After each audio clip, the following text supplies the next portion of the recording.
GraceandTruthRadio.world proudly presents Life Coaching for Men, improving their relationships with their wives and learning to communicate for a more fulfilling and satisfying marriage. And now, Men Loving Well, with Christian counselor, author, and relationship coach, Dr. Jim Slaughter.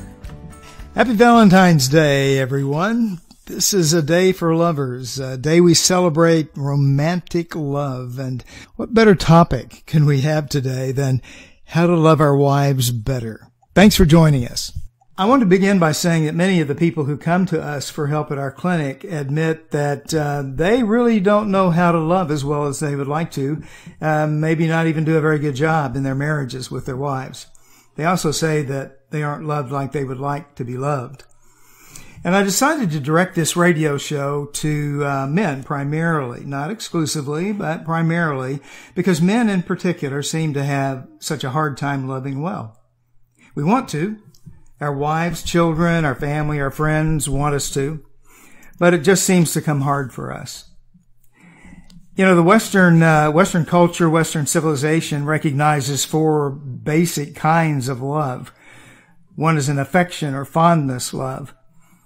Two is a friendship love, where two people who have things in common connect and become, well, friends. Third is a romantic love, which we celebrate today on Valentine's Day, and we're going to talk about that primarily today. And four is a love that I call gift love. It's a totally other-centered, sacrificial, unconditional kind of love. But today's Valentine's Day, like you said, it's a day for lovers to share romantic love. Couples will be cuddling up for a night of romance, but for the evening to be really great, we need to prepare for it. We need to give it some thought. But grocery store workers everywhere will know that men will flood the store at 5 or 6 p.m. looking for last-minute chocolates and whatever's left of the flowers to bring home to their wives. But February 14th comes every year. There are 364 other days to get ready for this event, but men seem genuinely surprised when it comes. We've given priority to the work box. That is, we've been thinking about work. We haven't been thinking about our wives until now, and men tend to think linearly. We think in boxes. We get the first box emptied, and then we go on to the next one, and we haven't had time to think about what's in that love box and think about Valentine's Day yet. So at the last minute, we throw something together. We're hoping for a night of sizzle, but we may be disappointed by a night of drizzle. And, you know, I'm asking, how can this happen? Why do guys have such a hard time with all this? I think some of the answer lies in what Ann Moore and David Jessel call brain sex. They say it's the real difference between men and women. Men and women process information differently. A husband thinks compartmentally. He thinks in boxes. He thinks in particulars. His wife thinks more broadly and comprehensively. And this makes her more sensitive, more intuitive, and really more in touch with her emotions. Men feel compelled to problem solve. Women want process. When something happens and a wife is upset, her husband usually tries to solve her problem for her. What she needs at this point is for him to listen, to hear her, and to affirm her. Her need is to process, not problem solve. Processing helps her relieve tension. It allows her brain to make some sense out of things and to come to conclusions on her own. It's hard for us husbands to overcome our problem-solving instinct, but a loving husband knows not to go there. He listens to his wife. He hears her. He affirms her, and he tries hard to understand, but he doesn't tell her what to do, or even offer suggestions just yet. He lets her process. I came across a fascinating statement a while back. The way to a woman's heart is through her ears. I thought about that, and the more I thought about it, the more I thought, you know, this may be true, because when you listen to your wife, she feels cared for, and she'll love you for it.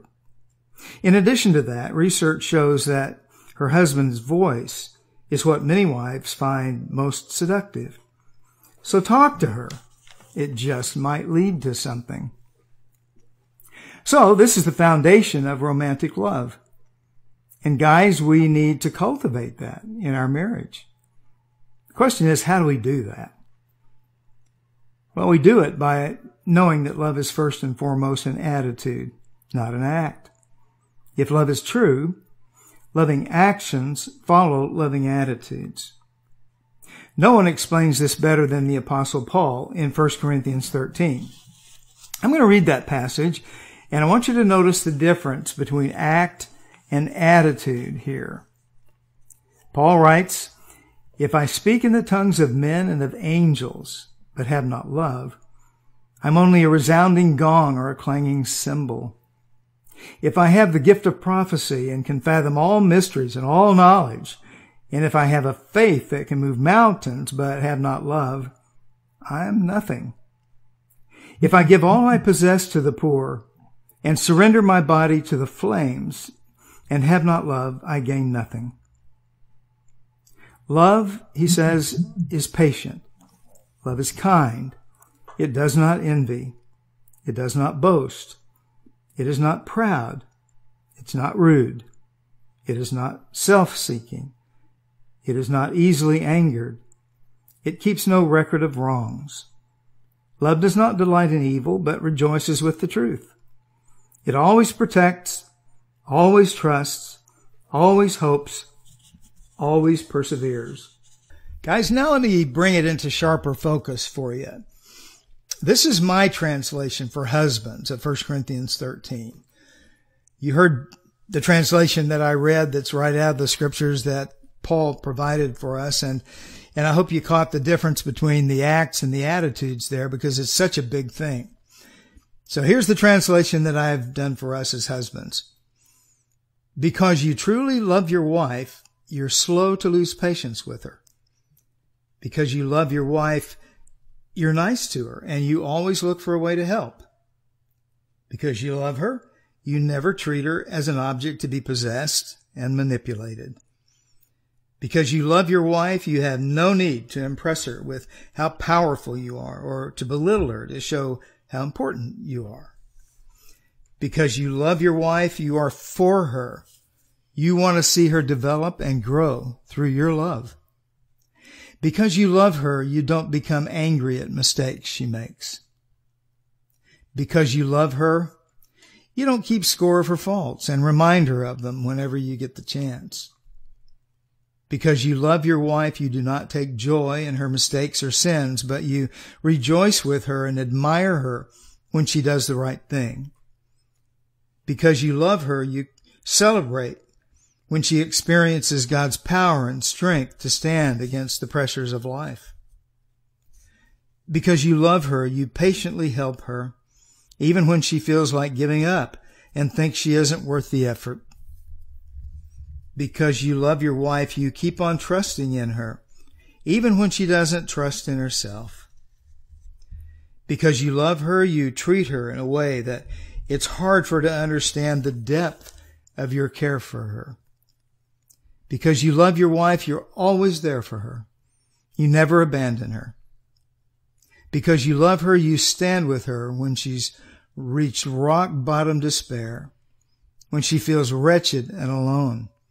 In times like that, she'll really believe that you love her.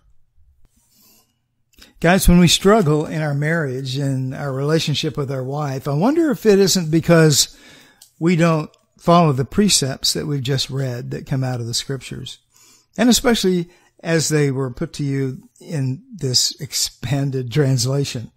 And guys, when your wife believes that you truly love her, the act of love, sexual love, can flow freely, without reservation, with an offering and a receiving of pleasure.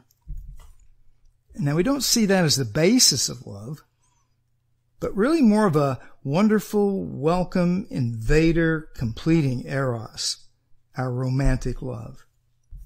My wife is Anne. She is my encourager, my exhorter. She is my comforter. She's my lover, my healer, my co-worker. She is both my colleague and my complement. We fit together perfectly. Our personalities, our strengths, our skills, our bodies. I can't stop thinking about her.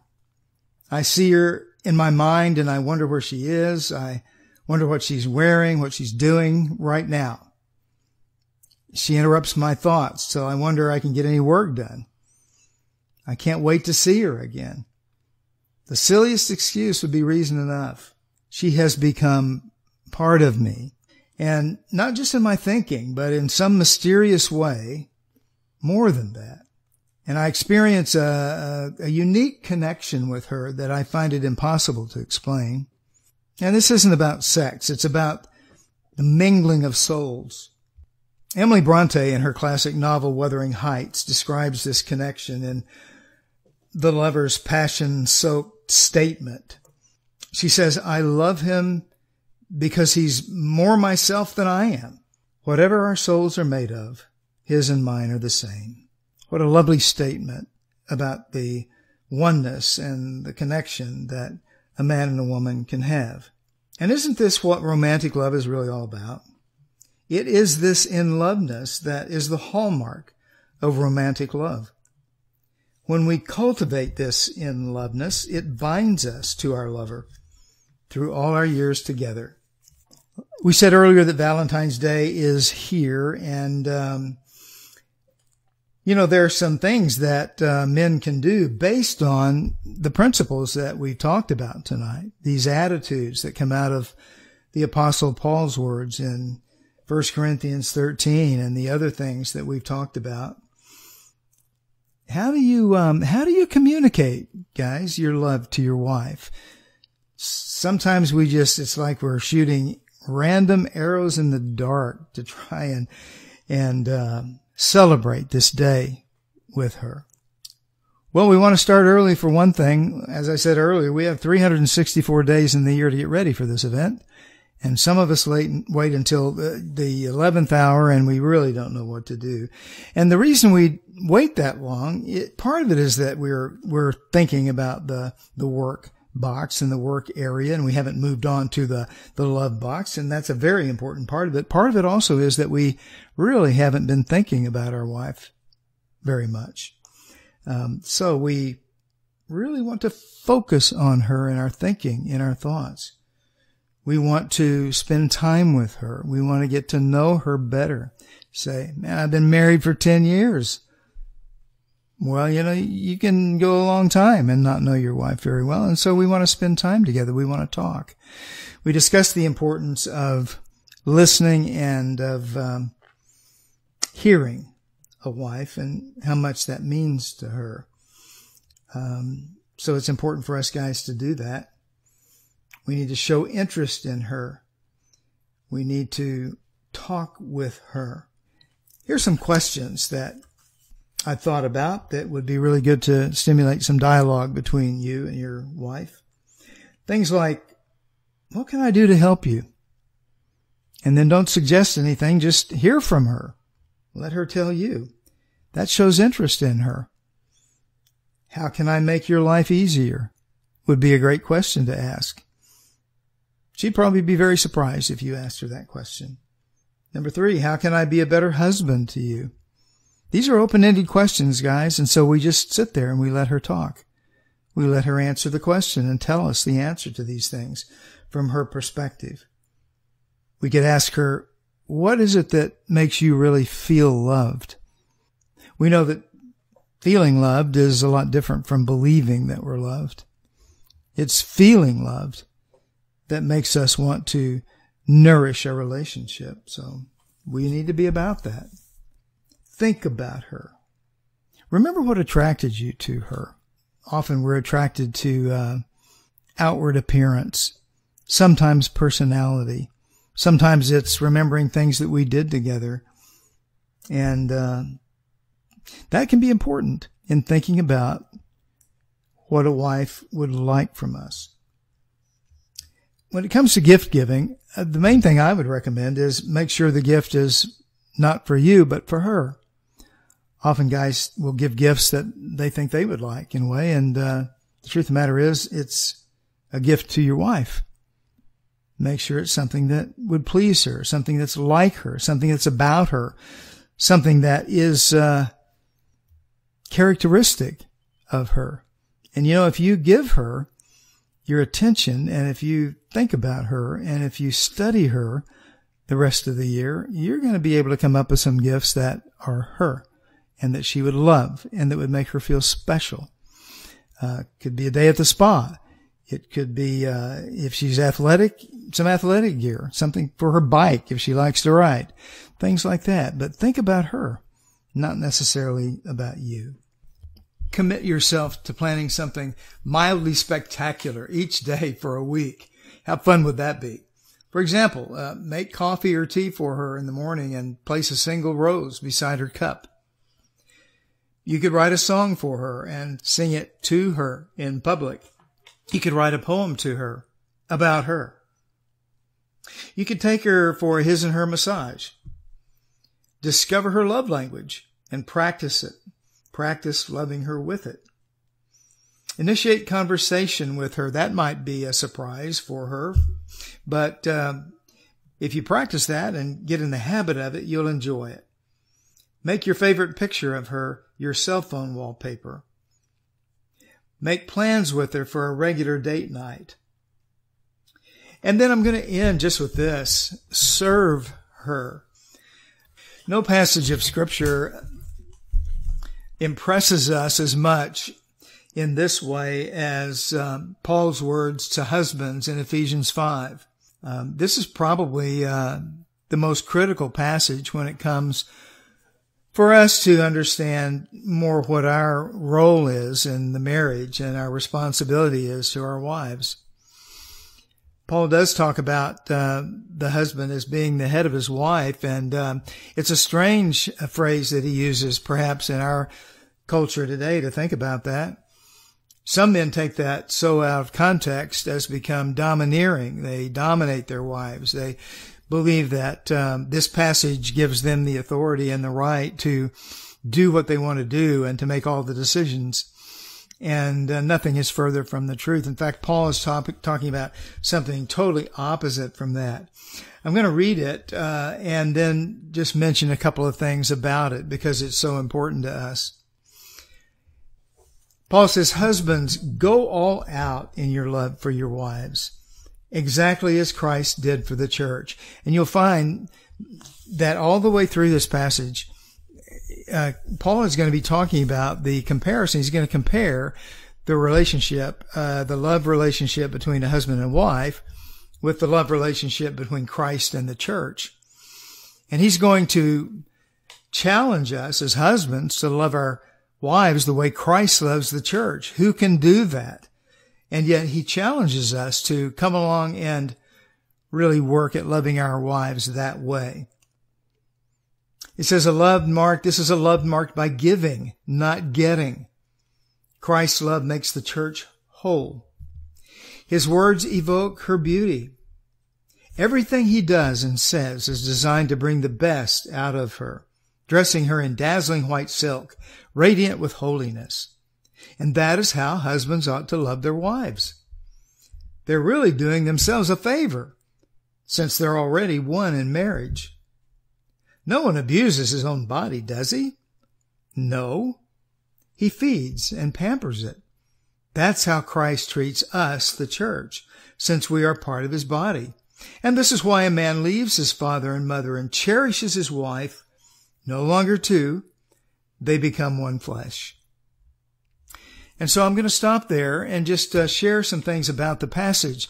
Again, it's so important for us when we read something like this, we read this text, to realize that what the apostle is calling us to do is to be lovers of our wives, not decision makers all the time or claiming the right to be right, not claiming the right to do what we want to do or take the marriage and the family the direction that we want to take it. That's a selfish way to look at it.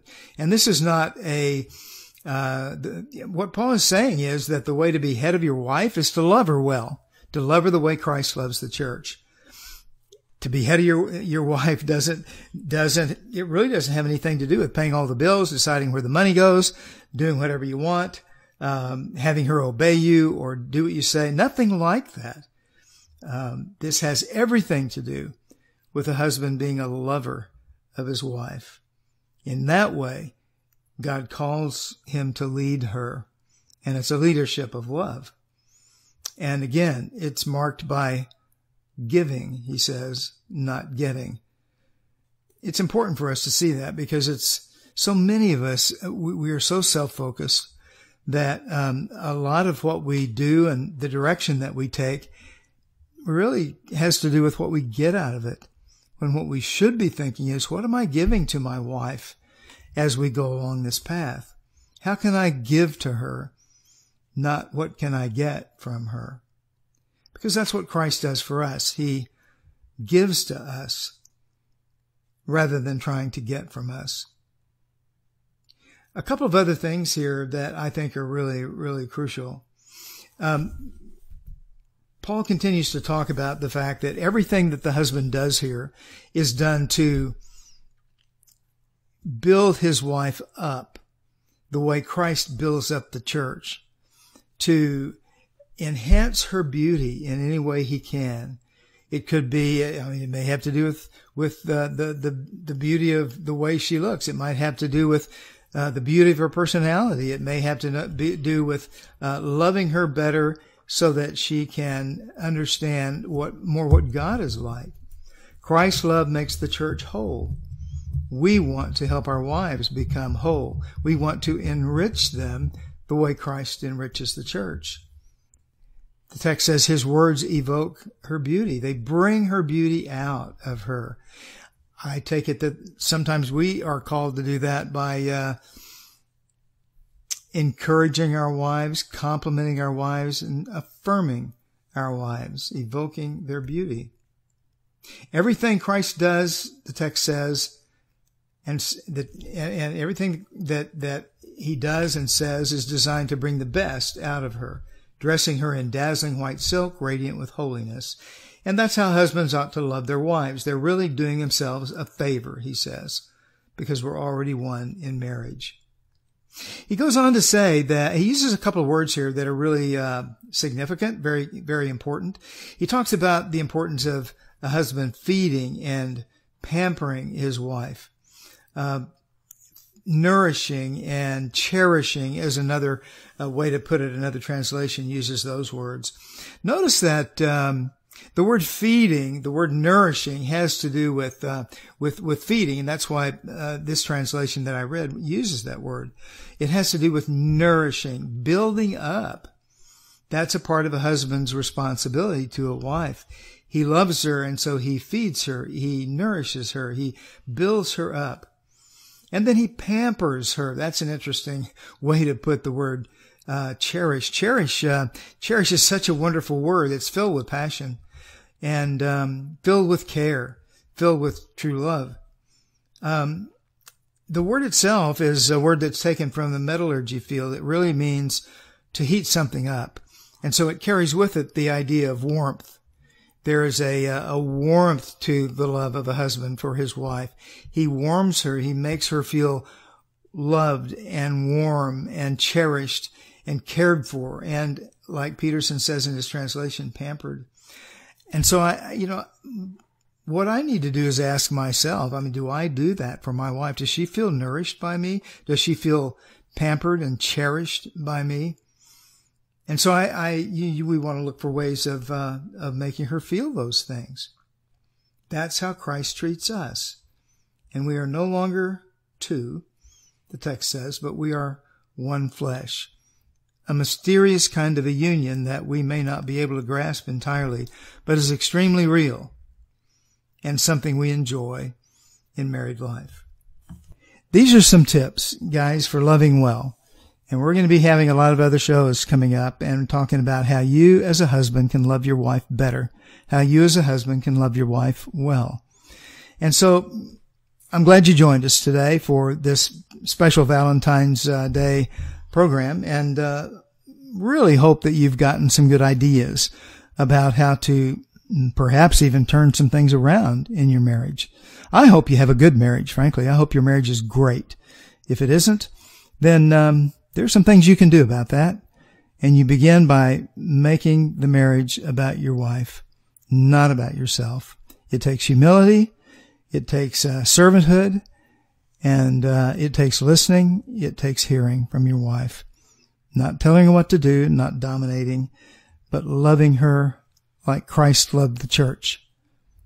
So, guys, that's our show for today. Go and be a really good husband and love well.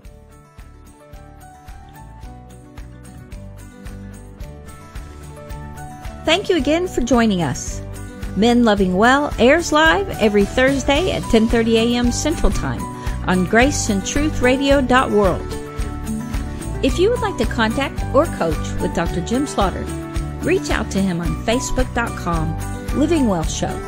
Email him at jslaughterphd@yahoo.com or contact him at his clinic, Life Solutions, 817-232-1363.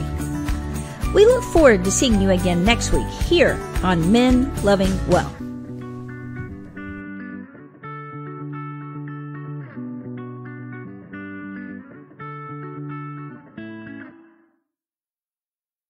Life Solutions Coaching and Counseling in Fort Worth, Texas is a full-service wellness clinic providing individual, group, and family counseling, one-on-one coaching for life and wellness, and naturopathic treatments of medical massage therapy combined with essential oils to ensure you reach your health and wellness goals. Sessions are available in person or by phone. Get started on your new life today. Just call 817-232-1363 or go to lifesolutionscoachingandcounseling.com or email them at lifesolutionscc@yahoo.com.